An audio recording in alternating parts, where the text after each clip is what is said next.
বিএনপির চেয়ারপারসন সাবেক তিনবারের প্রধানমন্ত্রী বেগম খালেদা জিয়া আজ ভোর ৬টার দিকে শেষ নিঃশ্বাস ত্যাগ করেছেন এভার কেয়ার হাসপাতালে। আমরা এই মুহূর্তে সংযুক্ত হয়েছি এভার কেয়ার হাসপাতালের যে অডিটোরিয়াম কক্ষ, সেই অডিটোরিয়াম কক্ষ থেকে। এখানে কিছুক্ষণ আগেই তার যে মেডিকেল বোর্ডের যে সদস্যরা, অর্থাৎ এজেডএম জাহিদ হোসেন এবং ডাক্তার শাহাবুদ্দিন সহ বিএনপির যে স্থায়ী কমিটির যে সদস্যরা, তারাও কথা বলেছেন।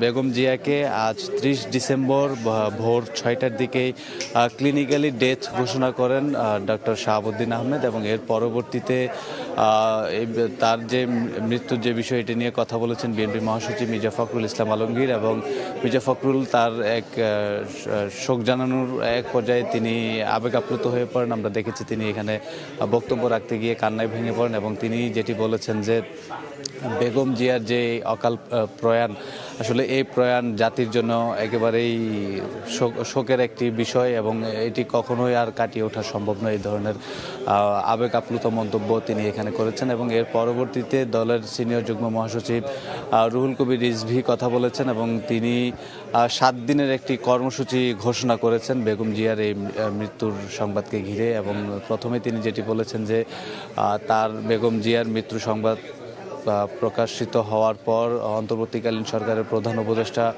ডক্টর মোহাম্মদ ইউনূস ফোন করেছেন, এবং ফোন করে তিনি এই ঘটনায় অত্যন্ত গভীরভাবে শোকাহত এবং শোক প্রকাশ করেছেন। এবং পাশাপাশি আজকে সকাল 10টার দিকে যে অন্তর্বর্তীকালীন সরকারের যেই মন্ত্রিপরিষদ রয়েছে, সেই মন্ত্রিপরিষদে একটি বৈঠক হওয়ার কথা রয়েছে, এবং সে বৈঠকে আসলে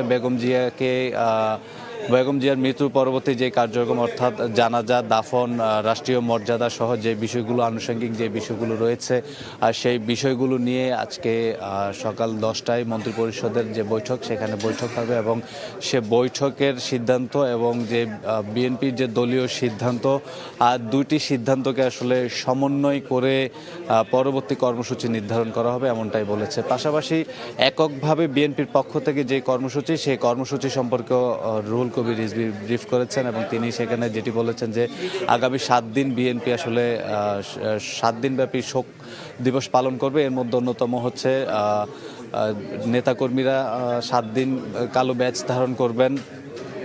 গুলশান কার্যালয়, নয়াপল্টনের যে কার্যালয় এবং জেলা পর্যায়ে বিএনপি যে কার্যালয়গুলো রয়েছে, সেই কার্যালয়গুলোতে শোক বই রাখা হবে।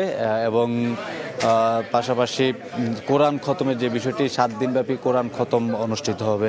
এই ধরনের কর্মসূচির কথাও কিন্তু বলেছেন। পাশাপাশি তিনি এটিও বলেছেন যে আজকে স্ট্যান্ডিং কমিটির সদস্যদের নিয়ে আরও একটি বৈঠক হতে পারে, এবং সে বৈঠকে আসলে কি সিদ্ধান্ত, সেটি গণমাধ্যমে তিনি জানিয়ে দিবেন।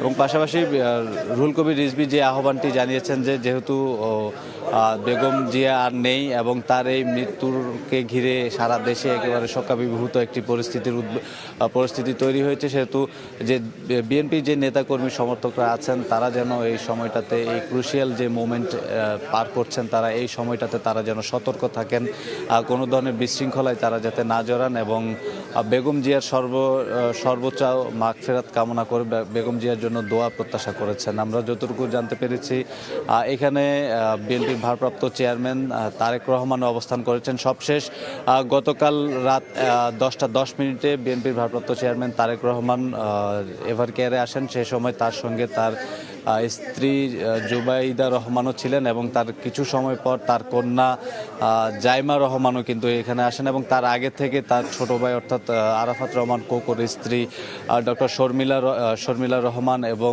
বেগম জিয়ার ভাই, বোন সহ নিকটাত্মম আত্মীয় যারা আছেন, তারাও কিন্তু গতকাল রাতেই তাকে এখানে শেষবারের মতো দেখে যান। এবং আজকে যখন তাকে ক্লিনিক্যালি ডেথ ঘোষণা করা হয় ভোর 6টায়, তার কিছু সময় আগে অর্থাৎ ভোর 4টার দিকে তারেক রহমান এভার কেয়ারে আসেন, এবং সেই থেকেই তিনি এখন পর্যন্ত এভার কেয়ার হাসপাতালে অবস্থান করছেন।